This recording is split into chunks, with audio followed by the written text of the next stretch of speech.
I don't know what I would have done if this happened to me.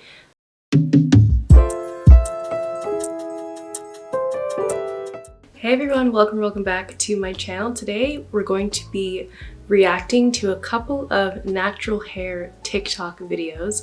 I saved these over the last couple of months and I wanted to do a sit-down YouTube video breaking down what each lady is talking about in the video and discussing topics that they're bringing up surrounding, natural hair, protective styling, heat damage, things like that. So let's go ahead and get into the video. I'm going to put the video here on the screen so that you can see what I'm seeing and we can watch it together. So the first one, let's go ahead and start it. The text says she will realize that mini twists do not work for length retention. And she definitely has 4C hair, I would say, super coily, and she's struggling to take them out. But her hair also looks dry. Okay, let's see some of the comments. Did you moisturize them at all? That's like the most liked comment. Why are you detangling it dry? Low maintenance doesn't mean no maintenance. Someone said 1, taking hair down dry. 2, didn't braid the roots. 3, you have to keep moisturizing with water and leaving conditioner whilst the hairstyle is in. Okay, a lot of people saying you have to moisturize it, it's not hydrated. Okay, so here's the thing with mini twists, especially, I don't know the stats of her hair, meaning I don't know if she has fine strands or whatever.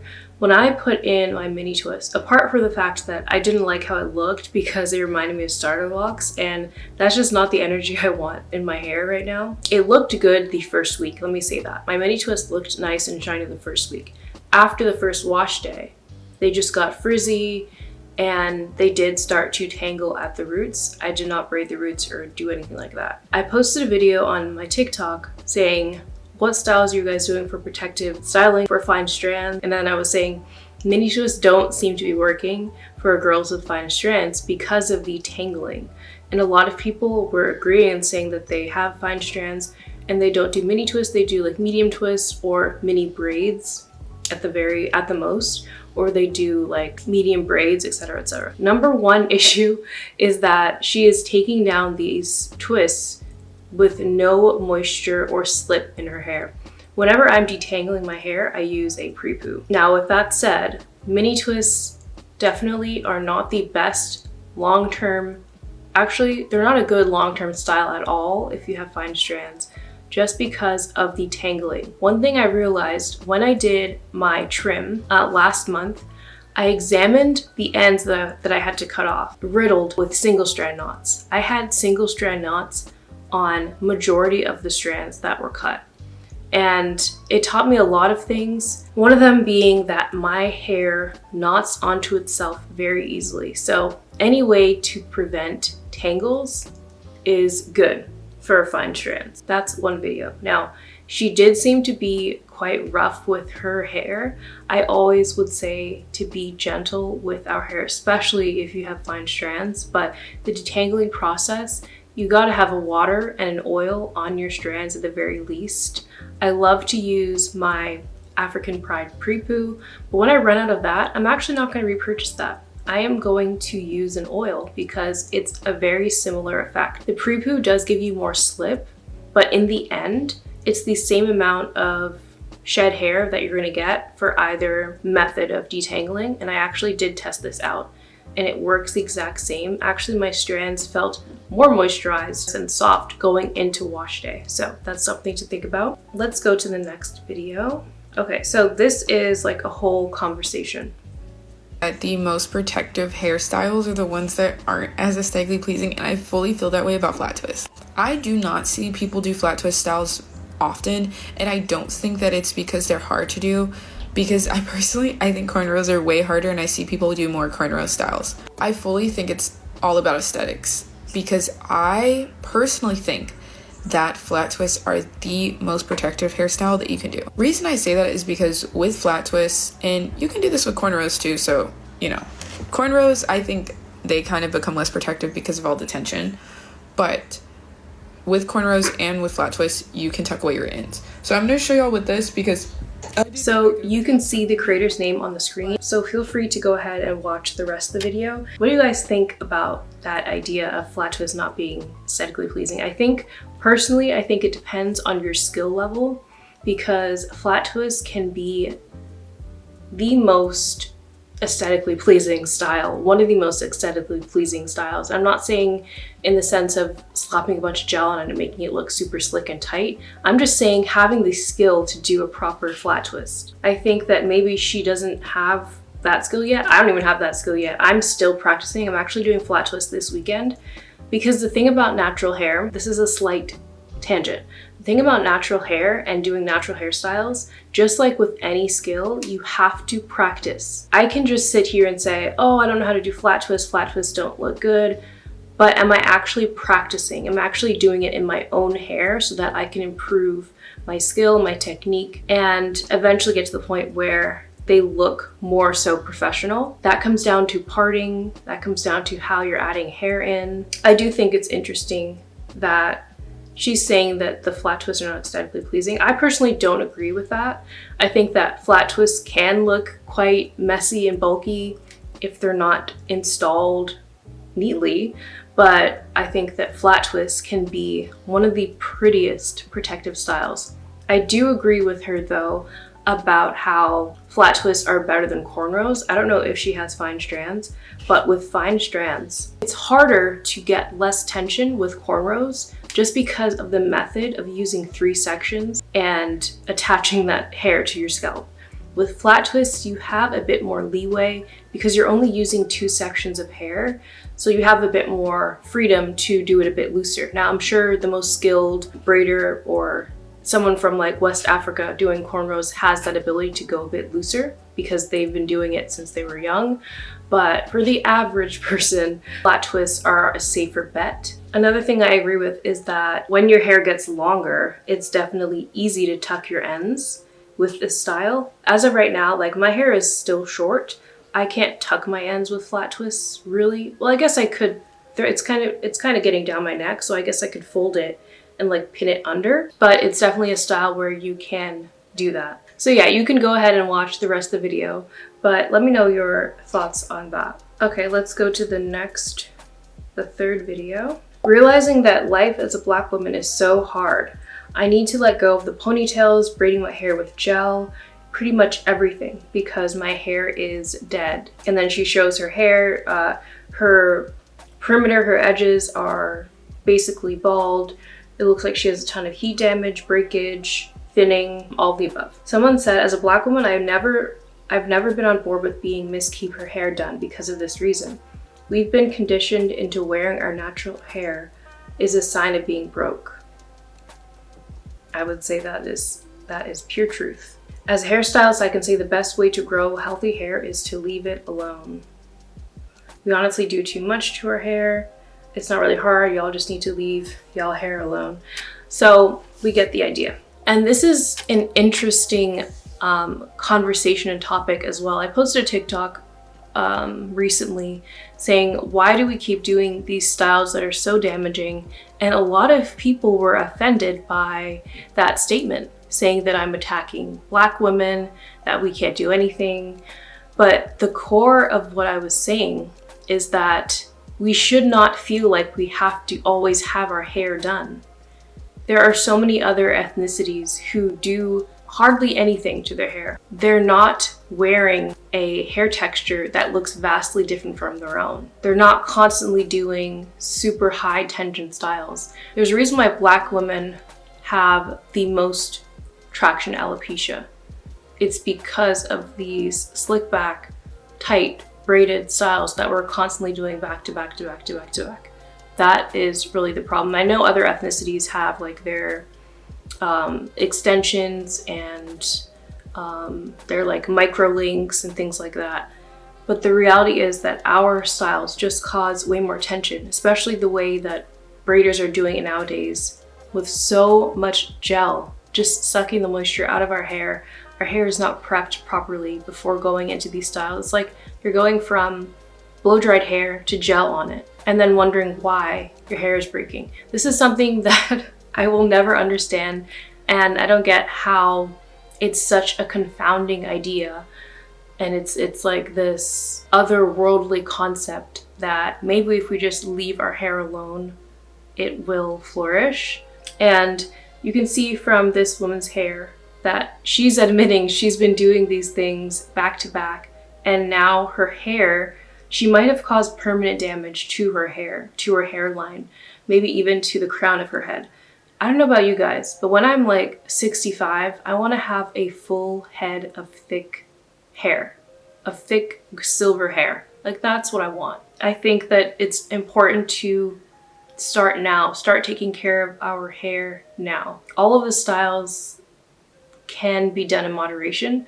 I personally will not be partaking because I know how my hair reacts to synthetic hair, to braids, and I just cannot allow myself to have anyone in my hair. I don't know what's going on with them, their energies, their aura, their intentions.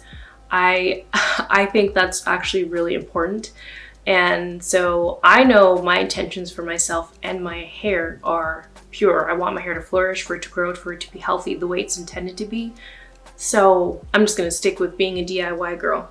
Let's go to the next one. We have 2 more. Okay, this is a positive one. Your hair doesn't need to be slicked down to look cute. And I actually have a video like this that I'm about to post on TikTok.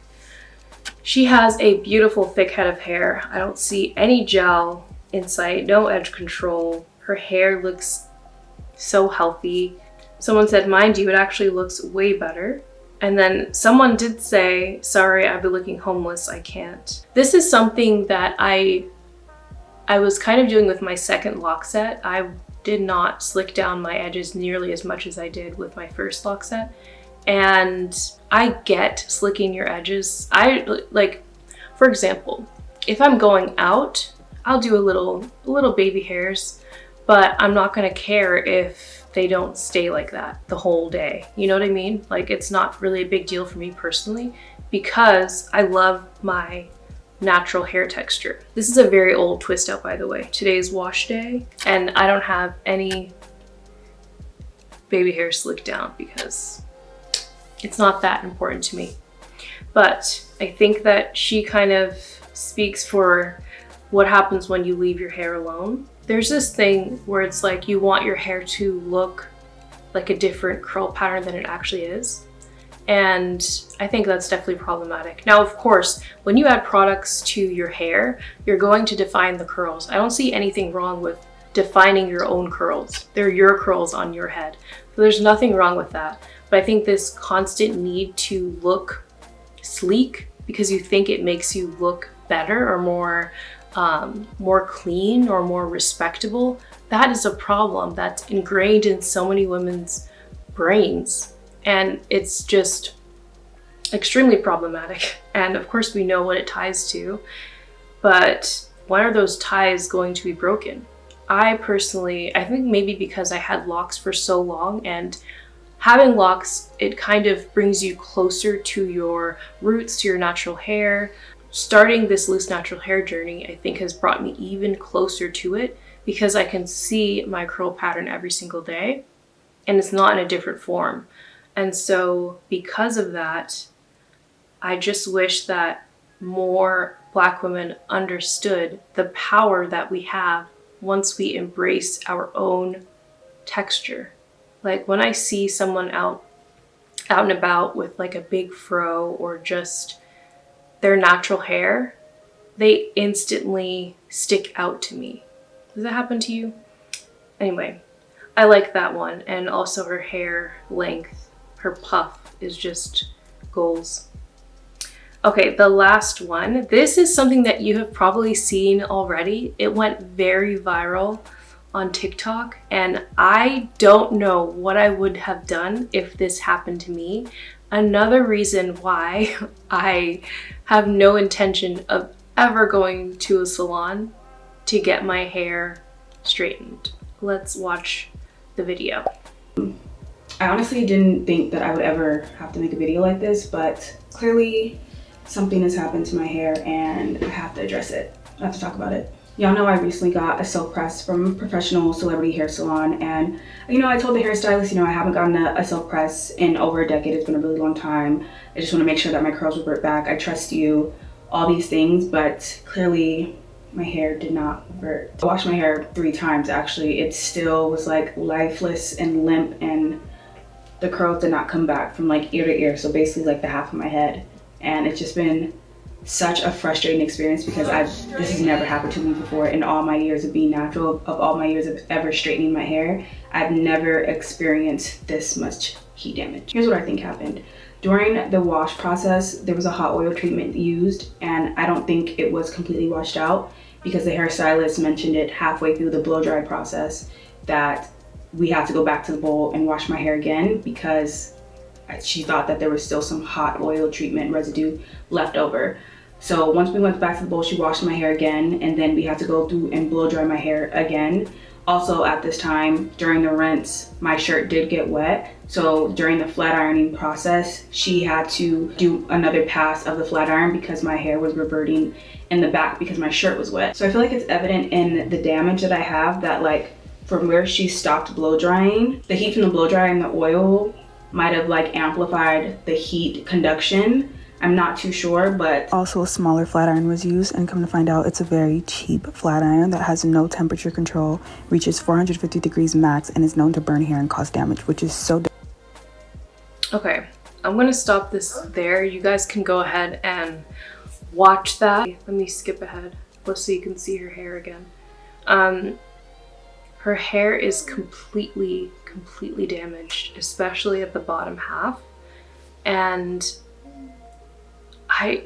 what would you guys do in this situation? But her hair before was so stunning. Her curl pattern, gorgeous. And this is like her, like how she makes money as well online is through her hair. So I just can't imagine the heartbreak that she would feel, that she feels from her hair being so damaged in a professional setting. The fact that they were doing a hot oil treatment as well is very questionable. Why would you do a hot oil treatment before doing a silk press? That is very strange to me. And then not thoroughly washing it out so that after you already blow dried your client's hair, you're gonna put them back in the bowl to try and rinse it out and then put the blow dryer back in their head. It just shows a lack of knowledge about coily hair. Another thing is I don't understand how it was so severely damaged. Was it just from the oil? It's just crazy to me. Now I know that not every hairstylist is going to do something this drastic to their client's hair, but to me it's just this fear of that happening, especially after putting in a bunch of hard work with my hair. I would rather learn it myself. And also I'm not pressed about having my hair super straight, but I think that's something that I will just practice and I'll get it eventually, but it's not really a rush. My priority is knowing how to take care of my coily hair. That is it for this video. I hope you guys enjoyed this sort of format reaction video, and I will be seeing you next month for my 1 year post Big Chop update. We're gonna talk about all the things I've learned, a length check, and all those things. So I will be seeing you in my next one. Bye.